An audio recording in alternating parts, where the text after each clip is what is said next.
Welcome to Credopard, the podcast for entrepreneurs and line managers seeking opportunities to grow their sales organization.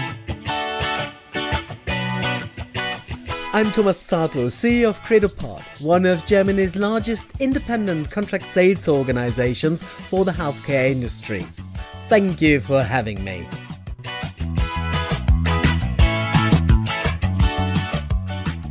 If you like the Credopard, feel invited to subscribe and like. We are now present on several podcast platforms, including Apple Podcast. In case you would like to provide some feedback or suggest a topic for upcoming episodes, send an email to info@credopard.de. And here we go with our today's topic: doing instead of grumbling, acting against all odds. I do believe in the horse. The automobile is no more than a transitionary phenomenon. Emperor Wilhelm II. I think there is a world market for maybe 5 computers. Thomas Watson, chairman of IBM. The internet is a hype. Bill Gates, founder of Microsoft. For sure, we could increase this list of inaccurate predictions for some additional minutes. The point I want to make, though, is already proved. Just because a prognosis is skeptical does not make it right. Interestingly, we nonetheless tend to listen more to those warning than those encouraging us. And even worse, there are much more people telling us that something will not work out than showing support. In summer of this year, I told my father that I planned to pass holidays in Gdańsk, Poland. He found this plan so long excellent until I explained that my family and I would go there by my company car, an electric car. By the way, not an American one, never forget I'm from Stuttgart. Are you nuts? He asked me. How on earth should this work out? Where are you going to charge your batteries? Do you really want to spend half of your precious time waiting for the car to be ready? Haven't you seen all the news about overcrowded charging stations? And so on and so on. In short terms, he predicted that we either never would arrive, or if we were arriving, we would have to return immediately for us coming home prior to my annual leave's end. I will not hide that his points created some uncertainty on my end.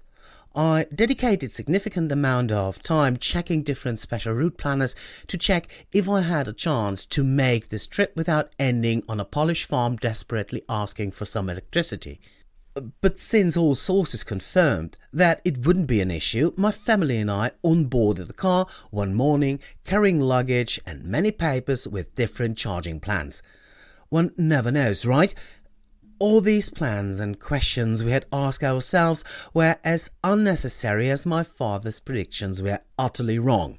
More than 2,400 kilometers later, we arrived home after a beautiful time in Poland and several charging stops that were so short that sometimes we had not enough time to drink our coffee or eat our lunch. The papers we had prepared landed in the bin right the very first day. I had wasted my time preparing for a zombie apocalypse, and the zombies never showed up. Maybe some 2 years ago, such a journey would have been an adventure. Even for getting your car charged in Germany, one had to carry several different cards with no chance of knowing whether they would work or not. And driving through Poland certainly had caused a lot of headaches. Nowadays, this trip was as simple as it was with any other car. When did you send the last time postcards for ordering something? Are you still waiting for ordered goods for more than a couple of days? Who is applying for a job with paper documents nowadays? The world has changed, and what was a mission impossible some years ago is lived reality today. In the last 18 months, sales have changed dramatically in the healthcare sector. No successful company has not implemented some instruments of remote e-detailing. Also in this area, things that were just utopic dominate our sales representatives' daily routine. As a non-German, you might wonder, since approaching HCPs with a multi-channel approach seems like a well-established technique. But it wasn't in Germany. Many surgeries didn't hold the infrastructure for being approached by internet-based means. What was true for making a long-distance journey with an EV was also true for implementing this kind of tool. Too complicated and far too expensive for the little outcome one would achieve. The question must be asked, how come that in particular in Germany it takes so long before we embrace new technology? Internet, implementing AI, giving new approaches in sales, a fair chance and many other innovations already well established abroad are taking ages before arriving in this country.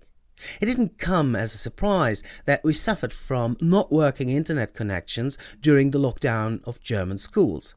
Kids were unable to enter their virtual classrooms for no other reason than some states banned the use of Zoom or MS Teams, since they saw data protection issues enforcing the use of homemade, not working local software and driving teachers, kids and parents crazy.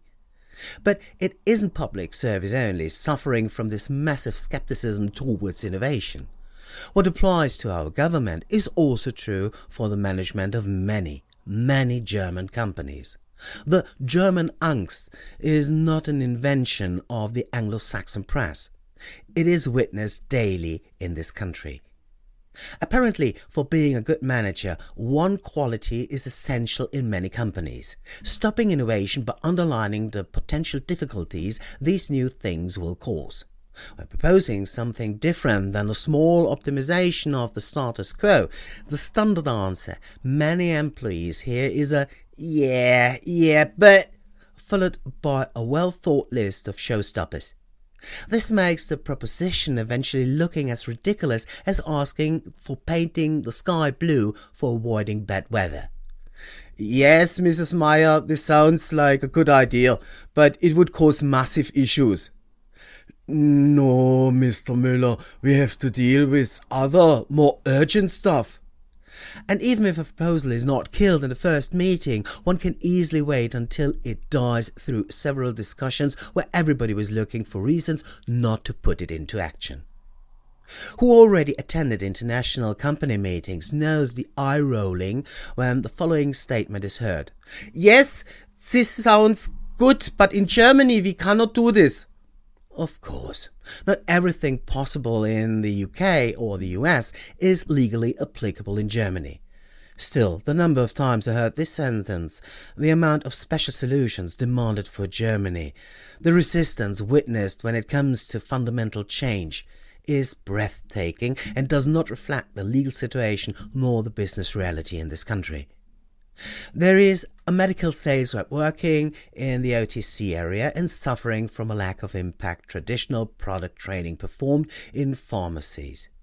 But when proposing that one could implement a well-trained employee supporting a pharmacy for a week, demonstrating the ease of realizing add-on sales to the staff, the proposal is killed due to workplace safety issues. By the way, something easily managed by realizing such a solution via Credopard.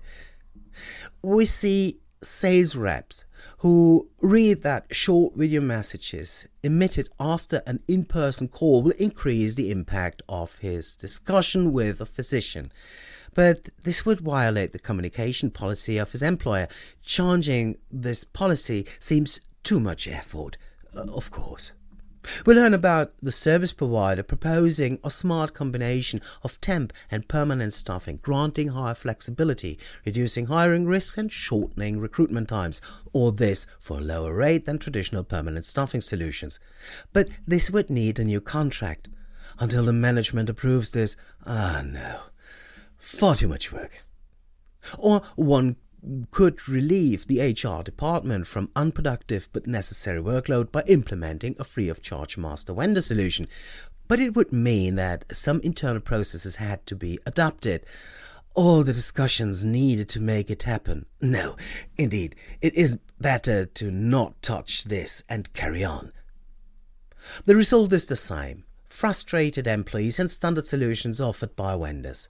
Chances lost for beating the competition and reducing costs.